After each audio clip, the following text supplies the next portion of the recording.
네, 안녕하세요. 윤앤리 퍼블리싱의 윤윈입니다. 오늘은 2017년 4월 14일 금요일입니다. 오늘 에피소드 시작하도록 하겠습니다. 네, 오늘부터 이제 새로운 6 섹션을 시작하게 됩니다. 저희가 지난 한 두 번에 걸쳐서 가나의 혼인 잔치, 그리고 나사로의 부활, 이와 같이 신약 성경에 복음서에 기록되어 있는 예수의 이제 대표적인 몇 가지 기적들에 대해서 지금 계속 살펴보고 있는데요. 오늘부터 다루게 될 내용도 이제 그 유명한 기적과 관련된 이야기가 되겠습니다. 네, 그래서 이번 섹션의 제목은 The Miraculous Draught of Fishes. 이제 우리말로 하면은 기적의 어획량이 되겠습니다. 네, 그러니까 이제 예수가 어부들과 이제 함께 있는데 거의 기적적이라고 할 수 있을 정도로 굉장히 많은 양의 물고기를 잡는 그 사건에 대한 이야기거든요. 그래서 이야기는 굉장히 심플합니다. 제가 지난번 마지막 시간에 그 동영상 마무리하면서 간단하게 이 스토리를 요약도 했었던 걸로 이제 기억이 나는데요. 네, 굉장히 심플하지만 굉장히 깊은 의미가 동시에 담겨 있는 그런 워라고 할 수 있겠습니다. 특히 이 물고기라는 것이 기독교에서 아주 중요한 심볼이고요. 그래서 물고기와 관련된 여러 가지 이제 심볼리즘도 좀 비교적 깊게 살펴보는 그런 시간이 될 것 같습니다. 이번 섹션은 한 두 번 내지는 세 번 정도에 걸쳐서 이제 진행될 것으로 이제 예상이 됩니다. 그래서 일단 오늘 첫 번째 시간인데 지금부터 한번 본문을 시작하도록 하겠습니다. 네, in Luke chapter 5 verse 4 through 10, it is told that Jesus went into a ship and bade Simon to launch out into the deep and let down his nets. 그래서 이제 누가복음 5장 4절에서 10절까지에 나와 있는 내용을 이제 저희가 이제 다루고 있는 것인데요. 지금 보다시피 Jesus went into a ship. 그러니까 예수가 배에 올라타서 이제 어부들과 함께 이제 시몬이라는 어부에게 저기 이제 깊은 곳에다가 한번 그물을 던져봐라 라고 이렇게 하는 얘기하는 그런 장면이 나옵니다. Simon answered that they had toiled all the night and had taken nothing. 자, 그러자 시몬이 그렇게 얘기를 합니다. 우리가 진짜 그 밤새도록 이곳저곳 다 뒤져가면서 이제 그 그물을 던져봤지만 지금까지 한 마리도 못 잡았습니다. 그런데 뭐 또 던져봐야 뭐 무슨 소용이 있겠느냐, 뭐 그런 얘기가 되는 거죠. But he obeyed the instruction. 하지만 예수가 그렇게 꼭 이제 얘기를 하니까 또 시키는 대로 한번 했다라는 겁니다. 뭐 믿져야 본전이니까 여기 한번 던져보자. 라고 해서 이제 그물을 던졌어요. When they had let down their nets, the draught was so great that the nets broke, and the fishermen had to call for help. 네, 그렇습니다. 그 두 번째 블랙 포인트 읽어보겠습니다. 자, 그래서 이제 어부 시몬이 이제 밤새도록 여기저기 그물을 쳤으나 물고기를 한 마리도 잡지 못했어요. 자, 그래서 예수가 다시 그물을 한번 던져봐라 라고 하니까 그제서야 그물이 찢어질 정도로 굉장히 많은 물고기가 잡혔다라는 겁니다. 네, 그래서 이때 이것도 뭐 예수의 기적으로 이렇게 기록이 되어 있어요. 네, 물고기 많이 잡힌 거. 그래가지고 이들이 다 그 물고기를 끌어올릴 수가 없어서 이제 그 도움을 청해야 했다. 이제 뭐 마을 사람들 서로 와가지고 이거 좀 도와주세요. 뭐 그 정도로 이제 많이 잡혔다라는 거예요. 자, 그래서 after this miracle, James, John, and Simon followed after him and became his disciples. To become his disciples. 뭐 말 좀 이상하네. 예. 자, 그래서 이 놀라운 기적을 목격한 후 이제 시몬뿐만이 아니라 그와 함께 이제 이제 물고기를 잡고 있었던 요한과 야고보까지 우리가 이제 앞으로 당신을 따르겠습니다. 당신의 제자가 되겠습니다. 이제 어부 노릇 그만하고 당신을 따라가겠습니다. 이렇게 얘기를 했다라는 거예요. 네. 괄호 안에 쓴 거는 제가 쓴 겁니다. 만약에 그런 기적이 없었더라면 따라가지 않았을 거란 얘기인가? 네, 이거 그냥 농담입니다. 네. 네, 그래서 이게 스토리의 전체예요. 굉장히 심플하죠? 네. 일단 실제로 누가복음 5장에 기록되어 있는 내용을 한번 읽어보겠습니다. 여기서 아주 유명한 구절이 나오죠. 자, 말씀을 마치시고 시몬에게 이르시되 깊은 데로 가서 그물을 내려 고기를 잡으라. 그러니까 이게 예수가 하는 말이죠. 예수가 이제 그 고기잡이 배를 뭐 몰고 있는 시몬에게 저쪽에다 한번 던져봐라. 그러면 이제 잡힐 것이다. 라고 이렇게 얘기를 하는 거예요. 자, 그러니까 시몬이 대답하여 가로되 선생이여 우리들이 밤이 맞도록 수고를 하였으되 얻은 것이 없다. 없지만은 말씀에 의지하여 내가 그물을 내리리이다 하시고, 네, 그러니까 시몬이 이렇게 얘기를 하죠. 우리가 진짜 밤새도록, 우리도 나름대로 전문 그 어부들인데 밤새도록 이렇게 했지만은 아무런 득이 없었다. 하지만 당신의 말을 한번 믿어보마 하고선 그물을 던져보겠다라고 얘기합니다. 그리한즉 고기를 애운 것이 심이 많아 그물이 찢어지는지라. 자, 그래서 이제 예수의 말을 따라서 이렇게 던졌더니 이제 고기가 너무 많이 잡혀서 막 그물이 찢어질 지경으로 이렇게 많은 고기가 잡혔다는 거예요. 이에 다른 배에 있는 동물을 손짓하여 와서 도와달라 하니 저희가 와서 2배의 채움에 잠기게 되었더라. 그죠?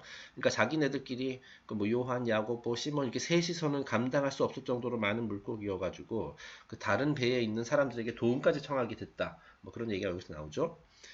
시몬 베드로가 이를 보고 예수의 무릎 아래 엎드려 가로되, 네, 그러니까 너무나도 놀라가지고 이 시몬이 예수 앞에서 무릎을 꿇고 주여 나를 떠나소서 나를 죄인이로소이다 하니, 네, 뭐 굳이 죄인이라고 얘기할 것까지 없을 것 같은데 뭐 어쨌든 그렇게 얘기를 했습니다.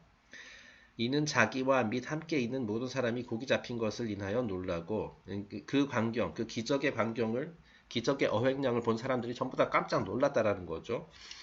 그래서 세베대의 아들로서 시몬의 동업자인 야고보와 요한도 놀랐습니다. 그러니까 시몬뿐만이 아니라 야고보와 요한도 놀랐다라는 거예요.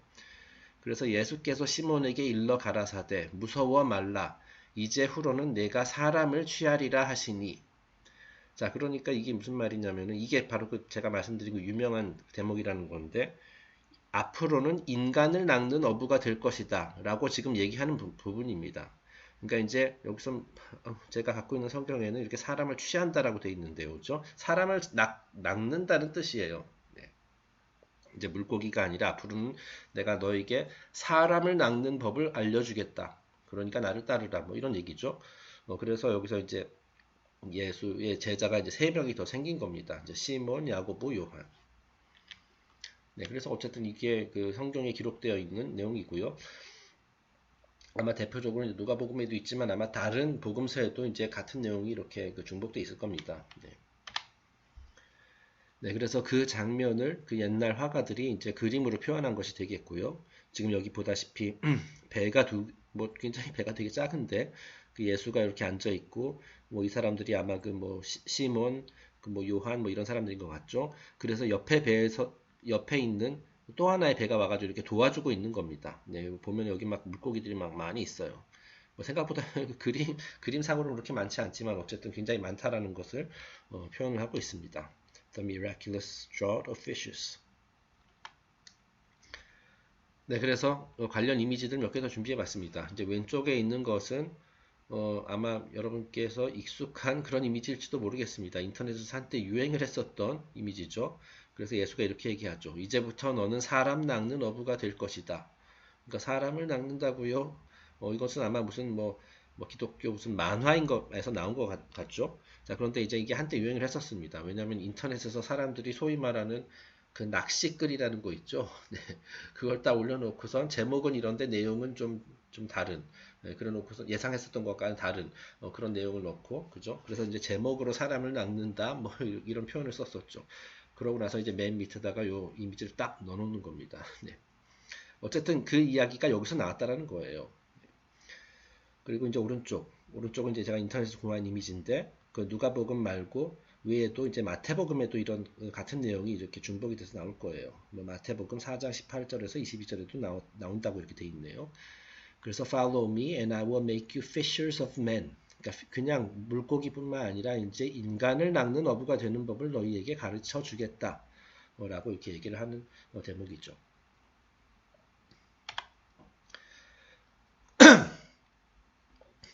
네, 이제 다음 페이지로 넘어가겠습니다.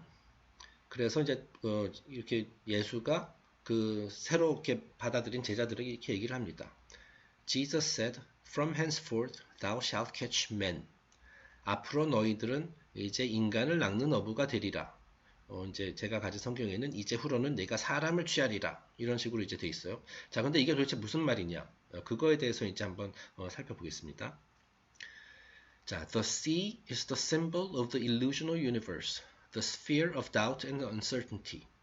For even as the sea is moved by every wind, so the uncertain man is moved by every doubt. 자, 전통적으로 이 심볼리즘, 고대 전통에서부터 비롯된 것입니다만은 이 바다가 상징하는 바가 무엇이냐? 결국 여기서 illusional universe, 허상의 물질 우주를 상징하는 것이다 라고 되어 있어요. 자, 그리고 또 이제 흥미로운 얘기를 하는데 의심과 불확실성의 영역이다. 자, 그러니까 이제 의심하는 마음, 그리고 확신이 없는 마음, 예, 그런 막 갈대 같은 그런 마음, 그런 것들을 이제 상징하는 영역이라는 거예요. 네. 이제 우리가 바다가 이제 바람 다음 그 블랙 포인트에서 나옵니다만은 이제 바람만 조금만 불어도 이제 물결이 이제 요동을 치잖아요, 그죠? 네.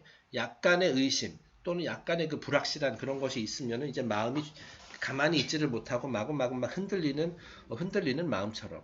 바로 그와 같은 영역을 말하는 것이다. 그런 것을 상징한다라고 이제 전통적으로 봤어요. 바다가 바로 그런 것의 이제 심볼이다라는 겁니다. 그리고 이제 뭐 고대 그리스에서도 신화에서도 이제 바다 하면은 바다의 왕이 이제 포세이돈이잖아요. 그죠? 자, 그런데 이제 그 바다가 또 뭘 상징하냐면은 뭐 예를 들어서 이제 땅이 인간의 육신을 상징하고 이제 공기, 이제 하늘 그런 것이 이제 인간의 정신을 상징한다라면은 이 바다라는 것은 인간의 심리 또는 감정 이런 거를 상징하거든요. 자, 근데 우리 대부분의 인간의 감정이 어떻습니까? 그 감정을 컨트롤하기가 힘들죠. 무슨 조금만 안 좋은 일이 있어도 막 휘청거리고, 그죠? 뭐 감정을 주체할 줄 모르고, 뭐 예를 들어서 뭐 사람마다 정도의 차이는 있지만은 조그만 일 갖고 이제 갑자기 분노가 폭발하기도 하고, 그죠? 마치 그냥 바람이 불면은 바다가 마구마구 이렇게 막 요동을 치듯이. 네. 바로 그런 것들을 이제 상징한다라는 거예요. 바다라는 것 자체가. 자, 그래서 세 번째 이렇게 썼습니다. 여기도 이제 그 번역한 건데요. 바람이 조금만 불어도 바다가 출렁이듯이 어떤 확신 그리고 신념이 없는 인간도 수시로 모든 것을 의심하는 마음에 흔들린다. 라는 겁니다. 자, 그러니까 신념이 부족한 사람, 확신이 부족한 사람, 네, 그런 사람들은 그러니까 말하자면 중심이 딱 견고하게 잡혀 있지 않기 때문에 툭하면 왼쪽으로 확 치우쳤다가 또 어떤 일이 있으면 오른쪽으로 확 치우쳤다가 계속 이렇게 중도에서 우리가 가야 할 길에서 이렇게 수시로 이렇게 이탈하는, 탈선하는 그런 것을 이제 상징한다라는 거예요. 나중에 이제 또 그 이제 예수가 그 이제 물 위를 걷는, 바다 위를 걷는 그런 또 기적이 있잖아요. 거기서도 이제 그 비슷한 얘기가 나옵니다. 이제 바다가 바로 그런 것을 상징한다라고. 예. In India, the sea is Maya, illusion, the symbol of the temporal universe and all that it contains, ruled over by leering Yama, the god of misery and pain. 자, 그래서 이제 고대 인도 전통에서는 이제 바다를 어떻게 보고 있냐면은, 자, 일단은 인도에서 바다를 의미하는 단어가 이제 마야예요. 근데 이제 마야는 동시에 이제 허상을 의미하기도 하고, 그 영구적이지 않은 일시적인 우주다. temporal universe. 이거 temporal permanent 역시 반대말입니다. 그죠? 자, 그러니까 물질적인 우주라는 뜻이에요. 그죠? 그러니까 결국 이 허상, 물질 세상을 말하는 겁니다. 그리고 그 세상 안에 포함된 모든 것. 그러니까 물질 세상에 포함되어 있는 것은 물질이겠죠. 네, 그런 것들을 통틀어서 마야라고 불렀다라는 거예요. 그리고 이제 마야라는 것은 이제 허상이고 그것이 이제 바다다. 네, 그렇게 표현을 했어요. 자, 그리고 그렇다면은 이 마야라는 영역, 그 허상의 영역을 다스리는 자가 누구냐? 바로 야마라는 신이에요. 야마. 그래서 저도 이게 처음 접하는 단어여가지고 찾아봤는데 이게 염라대왕이더라고요. 그래서 염마 또는 우리말로는 이제 좀 더 우리에게 익숙한 염라대왕이 되는 겁니다. 자, 그러니까 뭐 그렇게 제가 이제 인도 힌두교 이런 쪽에 대해서는 뭐 자세히는 모릅니다만은 뭐 힌두교든 불교든 이것이 아마 이제 뭐 그리스의 하데스 뭐 그런 데 해당되는 그런 신이 아닌가 싶어요. 이 야마라는 신이. 고통의 신, God of Misery and Pain이라고 되어 있네요. 굉장히 무섭죠. 그리고 이제 염라 대왕의 이미지는 우리나라 사람들은 아마 많이들 익숙하실 것 같은데 되게 무섭게 생겼죠. 다음 페이지에서 이미지를 보여드리겠습니다. 그거. 자, 어쨌든 바다가 그런 상징이라는 거예요. 그러니까 이 바다가 이제 물질 세상을 상징하는 거니까 어찌 보면은 우리 모든 인간은 그 바다에서 이제 헤엄을 치고 있다. 뭐 이렇게 볼 수도 있겠네요. 그죠? 자, 그런데 그 예수는 그 바닷속에서 헤엄치는 물고기들을 낚는 어부다. 그죠? 그 인간들은 낚는 어부다라는 얘기예요. 자, 그렇다면 이게 무슨 의미냐? 계속해서 읽어보겠습니다. Those who love the truth are indeed fishers of men, for they cast their nets into the sea, and the nets are filled with souls. 자, 진리를 사랑하는 자는 그 인간을 낚는 어부에 비유할 수 있다라고 얘기를 해요.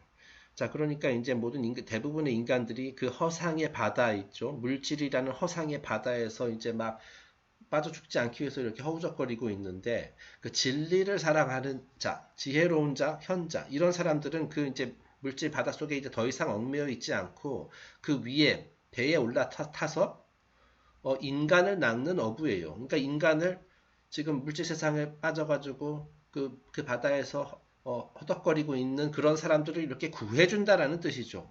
네. 여기서 지금 낚는 거는 우리가 이제 일반적으로 이제 물고기를 낚아서 그걸 먹으려고 낚지만은, 여기서 지금 인간을 낚는 어부는 그들을 구하는 겁니다. 물질의 늪에 빠져 있는 인간들의 영혼을 구하는 자들이다. 그렇게 보시면 돼요. 그런 의미에서 지금 이렇게 표현한 겁니다.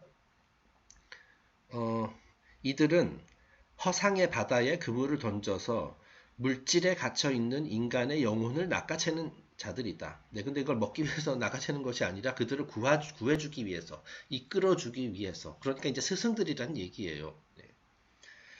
자, 그러니까 이거 보니까 이 생각이 나더라고요. 그 예전에, 괄호 안에 있는 거 제가 쓴 건데, 예전에 저희가 영지주의 교리 할 때 그 맨 마지막 부분 기억나시죠? 이제 소터 크리스토스가 일단은 예수의 죽음 후 이제 몸으로부터 이제 빠져나와 가지고 이제 다시 이제 그 천국으로 이제 상승을 하는데, 계속 올라가다가 얄다바우스의 우편에 앉아 있다라고 그렇게 말씀을 드렸었잖아요. 그런 설명을 했었잖아요. 영지주의에서는 그 크리스토스 또는 이제 소테르가 얄다바우스의 우편에 앉아 있다. 자, 그거는 이제 뭐 성경에도 나온 얘기예요. 자, 하지만 영지주의에서는 어떻게 설명하냐면, 그래서 그 소테르가 그 얄다바우스 옆에 몰래 앉아서, 그죠? 영적 성장의 사다리를 타고 올라오는 인간들의 영혼을 이렇게 수집한다. 그런 말씀 드렸었죠. 기억나시죠? 자, 왜냐하면은 이제 인간이, 그죠? 자기가 이제 의식 수준을 개발시키고 영적 수준을 이제 상승시키는 것을 이렇게 사다리를 타고 오른다. 그래서 이제 플레로마로 간다. 뭐 그런 데다 이제 비유를 했는데, 얄다바우스가 그런 사람들을 계속 사다리 밑으로 떨어뜨리려고 한다는 거죠. 자, 그래서 그런 일이 없도록 옆에서 소테르가 또는 그리스도가 몰래 이렇게 이제 그 영적 성장을 이룬 사람들의 영혼을 이렇게 수거해 간다. 라고 이렇게 말씀을 드렸었잖아요. 자, 그러니까 그것이 바로 인간을 낚는 어부가 되는 거예요. 네. 그러니까 이해가 되시죠? 네. 제가 방금 한 말이 무슨 말인지 잘 모르시는 분들은 그 예전에 한 달 전인가요? 저희가 다뤘었던 그 영지주의의 교리 섹션을 한번 좀 길긴 합니다만 한 6번에 걸쳐서 6번인가 7번에 걸쳐서 진행했기 때문에 좀 길긴 합니다만은 제가 한 말이 무슨 말인지 이해하실 수 있을 겁니다. 자, 그러니까 인간을 낚는다는 게 그런 뜻이에요. The fish is one of the most ancient symbols of the human soul, and it was the original symbol of Christianity. 자, 그리고 이제 물고기라는 것은 또 인간의 영혼을 상징하는 가장 오래된 심벌 중 하나예요. 자, 그러니까 이제 물고기가 이제 인간의 영혼을 상징한다. 인간의 영혼을 상징하는 거예요. 자, 그러니까 이렇게 물고기를 낚는다는 것은 결국 인간의 영혼을 이렇게 낚는다. 그죠? 그래서 물질에서 그 함정에서 빠져나오도록 이렇게 해준다. 그런 의미가 된다는 겁니다. 그리고 또한 기독교의 오리지널 심볼이기도 하다라고 돼 있어요. 네, 다음 페이지 넘어가겠습니다. 아이고, 깜짝 놀랐네. 이것이 바로 그 전 페이지에서 언급되었었던 야마입니다. 그리고 이제 우리말로 염라대왕. 우리에게 익숙한 그런 이미지죠. 완전히 그 전형적인 도깨비처럼 생겼습니다. 네. 이거 막 머리에 이제 어떤 장식에 막 해골도 막 붙어 있고, 그죠? 네. 그런데 어쨌든, 이제 그 고대 힌두교, 그리고 이제 불교에서는 이 야마, 뭐 불교도 그런지 모르겠습니다만, 그 야마가, 바로 이 마야를 지배하고 있는 신이다. 고통의 신이다. 라고 되어 있어요. 네. 그러니까 어떻게 보면은 그 야마의 그 소나기로부터, 이렇게 이제 인간을 이제 해방시켜주는 뭐 그런 역할이다. 그것이 바로 이제 인간을 얻는 나보다. 라고 이렇게 생각을 할 수가 있는 겁니다.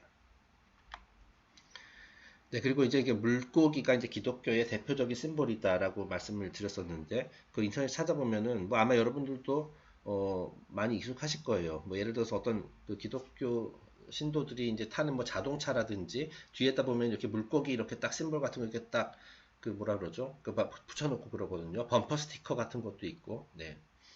그런 이와 같이 이렇게 물고기 모양으로 된 거. 그래서 뭐 어떤 때는 뭐 이 가운데다 이렇게 글씨가 써 있는 경우도 있고, 어떤 뭐 메시지, 뭐 지서스가 어떻고, 뭐 그런 거 써 있는 것도 많이 있어요.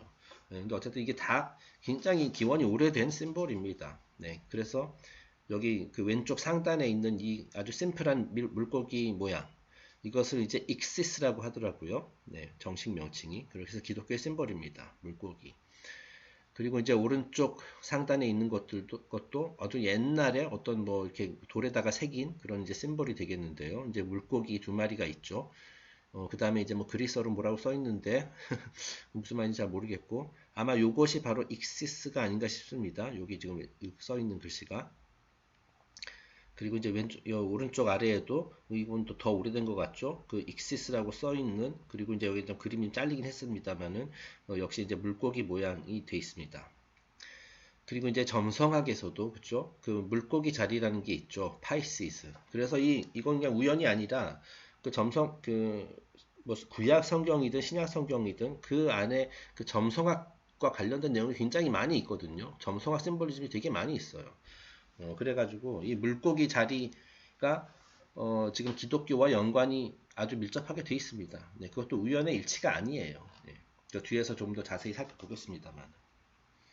이제 공교롭게도 이제 물고기 자리는 심볼이 이렇습니다. 이제 물고기 두 마리가 이렇게 있어요. 두 마리. 그래가지고 이렇게 딱 묶여 있는. 예. 네, 그럼 다음 페이지 넘어가겠습니다. Jesus, as the personification of truth, is the fisher of men. 자, 이제 지서스, 예수도 이제 어떤 심볼이라고 말씀드렸었죠. 뭐 빛, 지혜, 뭐 깨달음, 뭐 진리 이런 것들 상징하는데, 자, 진리를 의인화한 심볼인 예수 역시 인간을 낚는 어부라 할 수 있다. 네, 그리고 이제 예수뿐만 아니라 예수가 이제 자기 제자들도 그 어부가 인간을 낚는 어부가 되도록 이제 훈련을 시켰다라고 이게 돼 있죠. 자, 그러니까 그들도 다 이제 인간을 낚는 어부. 다시 말해서 인간에게 빛을 전해주고 지혜를 전파하고 그럼으로써 이제 물질의 덫으로부터 해방되도록 될 수 있도록 이게 도와주는 헬퍼들이라고 할 수 있어요. 네. 뭐 헬퍼, 스승, 뭐 그리고 이제 뭐 영적 지도자 뭐 이렇게 뭐 얘기할 수 있겠네요. 그죠? 자, Jesus as the fisher of men or the fishman appears to come from the Chaldean story of Dagon who came out of the sea and brought religion, philosophy, and science to his people. 자, 그렇다면 이 인간을 낚는 어부, 그리고 이제 또는 물고기 인간, 이 개념이 또 어디서 유래되었냐면은 그 기독교보다 이제 훨씬 오래전에 몇천 년 전에서부터 그런 전통이 또 있어요. 예. 그래서 인간을 낚는 어부 또는 fishman, 그 제가 그냥 물고기 인간이라고 번역했는데 그 이 개념은 그 고대 칼데아, 그 바빌론 그쪽까지 이제 거슬러 올라간다라고 돼 있어요. 자, 그래서 이제 고대 칼데아 또는 바빌론의 전통에 따르면 바다에서 올라와서 인류에게 종교, 철학, 과학을 전수했다고 전해지는 다곤 신화에서 유래된 것으로 보인다. 그래서 영어로 이제 데이곤이라고 해요. 뭐 이제 데이비드 아이크라든지 이런 음모론 관련된 책이나 그런 거 읽어보신 분들은 다 익숙한 이름일 겁니다. 이 데이곤이라는 거. 네. 이제 물고기 형상을 하고 있는 어떤 옛날 사람이죠. 뭐 또는 신적 존재. 뭐 어차피 이것도 우화이긴 합니다만은. 예. 자, 그리고 성경에도 In the Bible there is Esdras, the man who came from the sea. 자, 그리고 이제 성경에도 바다에서 온 에스라에 대한 기록이 있다라고 되어 있습니다. 제가 이건 좀 더 자세히 보려고 했는데 좀 시간이 없어서 그냥 넘어갑니다. 그 이제 구약 성경에도 이제 에스라서라는 게 또 있거든요. 그런데 제가 그 내용은 지금 잘 기억이 안 나서 일단 넘어가겠습니다. 네. 그런 게 있다라는 거예요. 그 이제 물고기와 관련된 물고기 인간, 물고기 형상을 하고 나타나서 이제 뭐 많은 지혜와 이 지식을 전파한 어떤 그 신화적인 존재가 있다라는 겁니다. 네. 그 중에서도 이제 가장 우리에게 알려준 것 중에서 오래된 것이 이제 바로 고대 칼데아의 데이건이 되는 것이고요. 그리고 또, 그 신약 성경에도 이제 물고기와 관련된 얘기가 많이 나와요.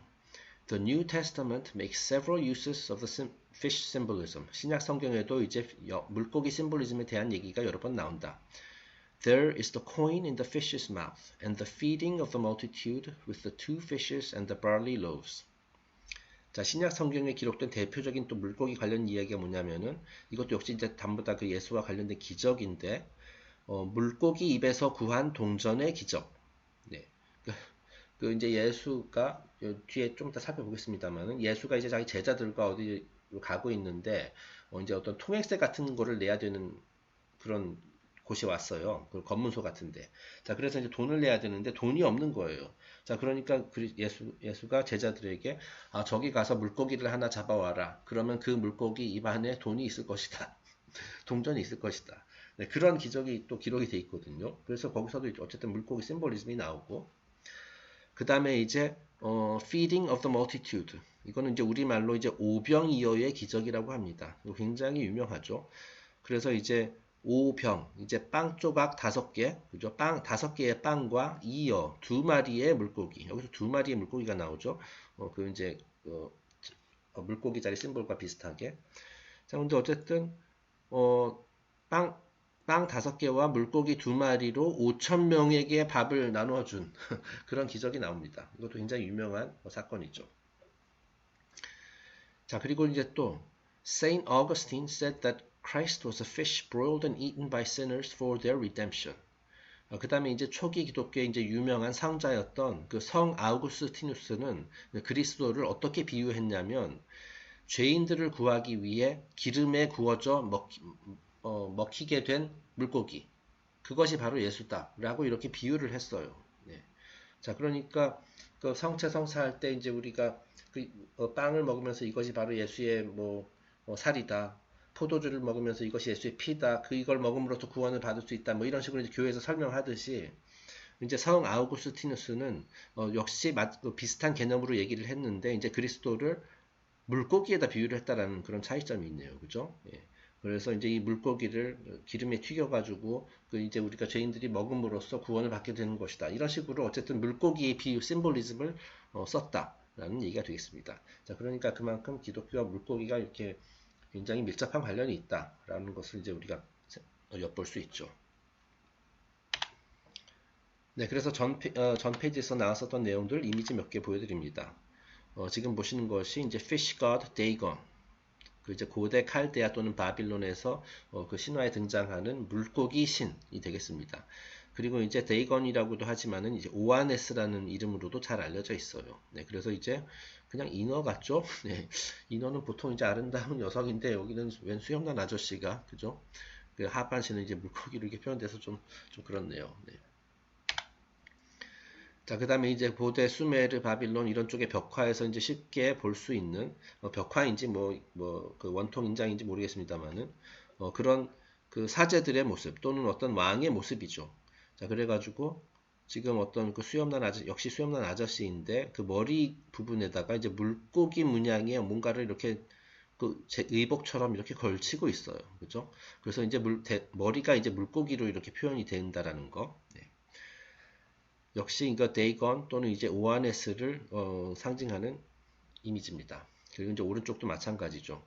여기서 물에서 바다에서 나타나 가지고 그 지역 사람들에게 뭐라 그랬었죠? 철학, 종교, 과학에 대한 지식과 지혜를 전파한 오아네스다. 라고 해가지고 실제로 이렇게 바다에서 이렇게 나오는 걸로 이렇게 표현을 한 것 같습니다. 자, 그래서 이제 몸이 약간 이제 물고기랑 이렇게 섞여 있죠. 그리고 얼굴에도, 머리에도 이제 물고기 머리를 이렇게 뒤집어 쓰고 있고. 네. 자, 그래가지고 이와 같은 전통이 사실은 지금도 기독교에 전해져 내려오고 있다라는 거. 제가 전에도 말씀드렸듯이 이제 제가 기독교라고 하는 거는 이제 카톨릭도 포함이 됩니다. 그래서 지금 오늘날에도 교황이 이런 거를 이제 머리에다 쓴단 말이죠. 이거를 이제 영어로 이제 mitre 또는 이제 우리말로 이제 미트라라고 하거든요. 그런데 이것이 그 물고기의 머리예요. 물고기 머리입니다. 다음 페이지에서 좀 더 자세한 그림을 보여드릴 텐데요. 자, 오른쪽에 있는 것이 바로 그 전에 봤었던 것과 똑같은 그 데이곤의 이미지죠. 그래서 이제 물고기를 이렇게 머리에다 쓰고 있고, 교황도 물고기를 머리에다 이렇게 쓰고 있습니다. 자, 그러니까 여기 이렇게 딱 보면은 이 마이터가 이렇게 중간에 이렇게 딱 이렇게 벌어져 있잖아요. 이것이 마치 물고기가 이게 입을 벌리고 있는 형상이거든요. 다음 페이지 보면 더 적나라하게 나옵니다. 여기 왼쪽 상단을 보세요. 지금 이제 이 마이터를 쓰고 있는 교황의 옆모습, 얼굴을 이렇게 반시계 방향으로 90도 이렇게 회전한 거예요. 그 영락 없는 물고기 머리죠. 여기 동그란 이제 장식까지 달려 있는 경우 이제 완전히 물고기의 눈이 되는 것이고, 이렇게 입을 벌리고 있는 그 물고기 심볼리즘이 되겠습니다. 그리고 뭐 여기서도 이제 교황 또는 어떤 그 고위직 사제가 이렇게 앉아 있는데 역시 물고기를 머리에 쓰고 있고, 물고기 그 모자를, 마이터를. 그리고 왼쪽에서도 왼쪽 아래 마치 그 물고기처럼 이렇게 비늘이 잔뜩 달려있는 그런 의복을 입고 있는 사제들이 보입니다. 잘 보이지 않지만은 여기 이렇게 써 있어요. 메소포테미안 메디슨 맨, 그러니까 고대 메소포타미아 문명의 의사들 또는 주술사들의 전통적인 복장이 이런 겁니다. 물고기 뭐 그런가 봐요. 예. 그리고 이제 오른쪽에도 어떤 무슨 누군가가 이제 뭐 어떤 책에서 이렇게 딱 스캔을 해가지고 올린 것 같은데요. 그 오아네스와 관련된 부분입니다. 그래서 제가 이 부분을 따로 번역하지는 않고 제가 후딱 읽으면서 시간이 되려나? 네. 후딱 읽으면서 그 중요한 부분만 설명을 해드릴게요. 그래서 the Oannes, the earliest instructor of man in letters, sciences, and arts, especially in architecture, geometry, botany, and agriculture, and in all other useful knowledge, was the fish god Oannes. 자, 그래서 신화에 등장하는 오아네스는 가장 최초의 스승이었다. earliest instruction of man. 인류에게 가장 먼저 어떤 가르침을 전한 어떤 스승이었는데, 그리고 이제 letters, 글 쓰는 법, 그러니까 글에 대한 거, 그죠? 문자를 이렇게 뭐 만드는 법, 뭐 이런 거 알려줬나 보죠. 글을 쓰고 읽고, 글을 만드는 법, 그런 걸 전해했고, science, 과학, 그리고 이제 arts, 이거 arts 하면 뭐 이제 기술도 되고 예술도 되고 다 포함되는 되는 거죠. 그리고 특히 architecture, 건축, geometry, 이제 기하학, 그 다음에 botany는 이제 식물학, 그 다음에 이제 그 agriculture, 이건 농업. 그런 것에 관련된 그 이제 어떻게 보면 가장 그 의식주와 밀접하게 관련되어 있는 가장 기본적인 그런 지식을 인류에게 전파한 자다. 예, 그가 바로 오아네스다라고 되어 있습니다. This universal teacher, according to Berosus, appeared in the Persian Gulf bordering on Babylonia, and although an animal, was endowed with reason and great knowledge. 이제 베로서스에 따르면은 이 스승은, 이 오하네스라는 그 스승은 또는 구루는 페르시아만에서 이제 등장을 했고요. 이제 바빌로니아 그쪽 부분에서 그리고 이제 비록 이런 식으로 이제 물고기, 일단 동물로 이렇게 표현이 되지만은 굉장히 많은 지식을 갖고 있었다. The usual appearance of the creature was that of a fish, having a human head beneath that of a fish. 그리고 이 오하네스는 일반적으로 어떤 모습으로 이제 표현이 되냐면 일단 물고기 형태로 표현이 된다. 그리고 이제 머리 부분은 이제 사람의 얼굴이고, 그리고 그 이제 하반신은 이제 물고기, 뭐 이런 식으로 이제 묘사가 된다라는 거예요. And feed like unto a man. 그리고 이제 또 인간처럼 이게 두 다리를 또 가지고 있고, 네. This personage conversed with men during the day, but never ate with them. 이건 중요한 거 아니고. At Koyunjik, there was a colossal statue of the fish god Oannes. 그리고 뭐 이제 코윤직이라는 곳에 뭐 거대한 뭐 오아네스 동상도 있었다 한때. The following is from the book of Enoch. 그 다음에 이제 에녹서 이제 유명한 이제 구약 성경의 그 외경 중 하나죠. 거기서 이렇게 돼 있다. The Masons hold their grand festival on the day of St. John, not knowing that therein they merely signify the fish god Oannes, the first Hermes, and the first founder of the mysteries, the first messenger to whom the apocalypse was given. 어쩌고. 네, 그러니까 이제 에녹서에도 이제 오아네스에 대한 기록이 나오나 봐요. 네, 그리고 이제 뭐 흥미롭게도 더 첫 번째 헤르메스다. 이 오아네스 그 물고기 신 오아네스는 첫 번째 헤르메스다라고 이렇게 또 기록이 돼 있어요. 그러니까 첫 번째 그 헤르메스도 고대 이집트에 등장하는 뭐 캐릭터입니다만은 인류에게 최초로 이렇게 지식을 나눠준 그런 자로 이제 그 묘사가 되고 있거든요. 자, 그러니까 이제 오하네스가 이제 헤르메스나 다름없는 그 같은 캐릭터라고 할 수 있다라고 이렇게 되어 있네요. 네, 뭐 물론 어디까지나 신화에 따른 얘기입니다. 네. 잠깐만요. 오케이. 자, 그리고 이제 그 전 페이지 본문에서 이제 그 물고기와 관련된 두 가지 기록 더 있었잖아요. 그 물고기 입에서 이제 동전을 구했다는 얘기, 그리고 이제 오병이어의 기적. 그래서 그 부분을 제가 한번 성경에서 찾아가지고 인용을 해봤습니다. 네. 그 먼저 첫 번째, 그 이제 물고기 입안에서 동전을 구한 얘기. 그 부분은 이제 마태복음 17장에 나옵니다. 한번 읽어보겠습니다. 가버나움에 이르니 반세계를 받는 자들이 베드로에게 나와 가로되 너의 선생이 반세계를 내지 아니하느냐. 이게 세겔이 그 돈인가 봐요. 돈의 단위. 네. 그래서 그거를 받는 자들이 베드로에게 나와서 그러면 여기를 통과하기 위해서는 반세계를 내야 하는데 너희 선생이 반세계를 왜 내지 않고 통과하려고 하느냐. 뭐 이렇게 묻는 거죠. 자, 가로되 내신다 하고 집에 들어가니 예수께서 먼저 가라사대 시몬아 네 생각은 어떠하뇨? 세상 임금들이 네게 관세와 정세를 받느냐 자기 아들에게냐 타인에게냐. 그래서 이제 베드로가 이제 그 예수가 있는 곳으로 그 집으로 와가지고 얘기를 해요. 아, 여기를 통과하려면은 그 돈을 내야 됩니다. 자, 그러니까 이제 지금 여기는 그 다음 예수가 이런 얘기를 해요. 이 세금에 대한 세금 정책의 이 정당성에 대해서 이제 얘기를 하네요. 이건 이제 물고기 심볼하고는 상관이 없습니다만은 뭐 그렇게 물어봅니다. 그 세상 임금들이 네게 관세와 정세를 받느냐, 자기 아들에게 받느냐, 아니면 타인에게 받느냐. 그러니까 베드로가 가로되 타인에게 받습니다. 그러니까 예수께서 가라사대 그러면 아들들은 세를 면하리라. 그러면 아들들은 세금을 안 내도 되겠구나. 네, 뭐 하여튼 이건 딴 얘기고 넘어가겠습니다. 자, 이제 핵심 부분은 그 27절에 나오죠. 자, 그러나 우리가 저희로 오해케 하지 않기 위하여 이렇게 얘기를 해요. 예수가 내가 바다에 가서 낚시를 던져 먼저 오르는 고기를 가져 입을 열면 돈 한 세겔을 얻을 것이다. 그러니까 그걸 가져다가 나와 너를 위하여 주라 하시니라. 네. 자, 그러니까 이제 예수와 베드로가 이 지역을 이제 통과하려면은 인당 반 세겔이 필요한가 봐요. 자, 그러니까 이제 두 사람이 통과하려면은 한 세겔이 필요한 거죠. 자, 그러니까 예수가 이렇게 얘기를 해요. 베드로야, 지금 바다에 가서 네가 낚시를 던져라. 그럼 가장 먼저 잡히는 물고기의 뱃속에 또는 입 안에 한 세겔을 얻을 수 있을 것이다. 우리 그걸로 통행료를 내자. 뭐 그런 얘기를 하는 겁니다. 그래서 이제 실제로 베드로가 그렇게 했더니 그 물고기 안에서 이런 동전이 턱 튀어나와요. 그렇죠? 네, 그래가지고 이제 물고기와 관련된 이거는 상대적으로 다른 이야기들에 비해서는 좀 덜 알려진 기적입니다만 어쨌든 이것도 물고기와 관련이다. 네. 뭐 이 사람들 되게 낚시를 잘하나 봐요. 그죠? 그냥 딱 놓으면 이제 물고기 쑥 잡히고. 자, 그 다음에 이제 오병이어와 관련된 기적입니다. 이것은 역시 마태복음 14장에 나오는 얘기인데 한번 읽어보겠습니다. 이건 워낙 유명한 얘기입니다. 자, 저녁이 되매 제자들이 나와 가로되 이곳은 빈 들이요 때도 이미 저물었으니 무리를 보내어 마을에 들어가 먹을 것을 사 먹게 하소서. 자, 그러니까 이제 예수 그리고 그 제자들 그리고 이제 그들을 추적하는 굉장히 많은 사람들이 어떤 빈 들판에 이렇게 모였어요. 그죠? 예수님 말을 들으려고 왔는지.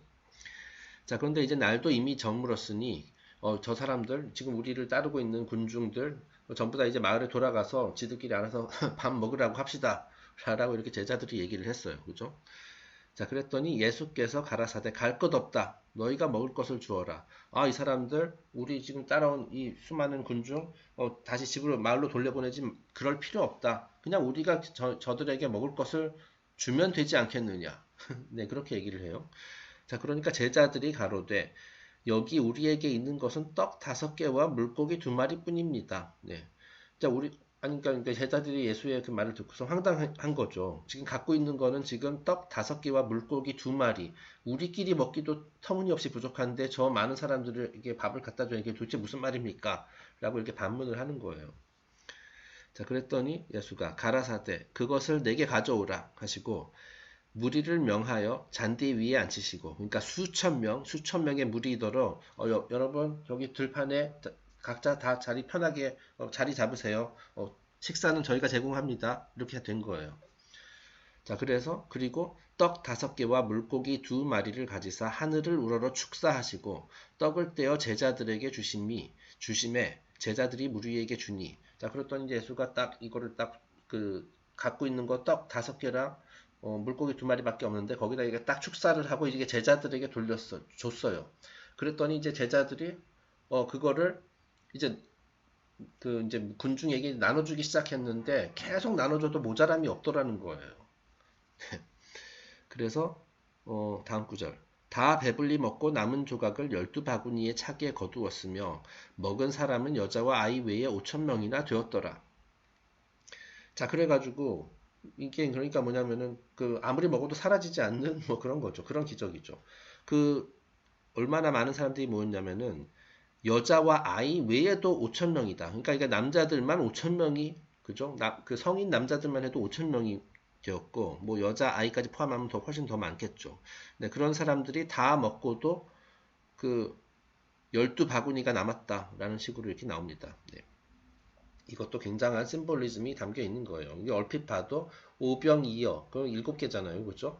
그리고 이제 뭐 7개 하니까 7행성이 갑자기 생각나고요, 그죠? 그리고 고대인들이 말했었던 7행성 중에서도 2개는 엄밀히 말해서 행성이 아니죠. 2개는 이제 발광체죠. 이제 태양하고 달. 그것이 이제 그러니까 오병이어, 5개와 2개, 7개. 그리고 뭐 또 남은 것이 이제 12바구니가 남았더라. 뭐 이거 12 하면은 이제 우리가 딱 감이 잡히죠. 12개의 별자리 뭐 이런 걸 상징하는 것이고 여기서는 뭐 그런 얘기까지는 하진 않습니다만은 나중에 그런 내용이 나오는지 안 나오는지 기억은 안 나네요. 네, 어쨌든 그렇습니다. 그런 기적이 있습니다. 물고기와 관련된. 자, 그래서 이거를 feeding the multitude 5,000명 이상의 군중에게 물고기와 떡을 실컷 먹인 그러고도 이제 12바구니나 남게 되었던 그 기적을 표현한 그림입니다.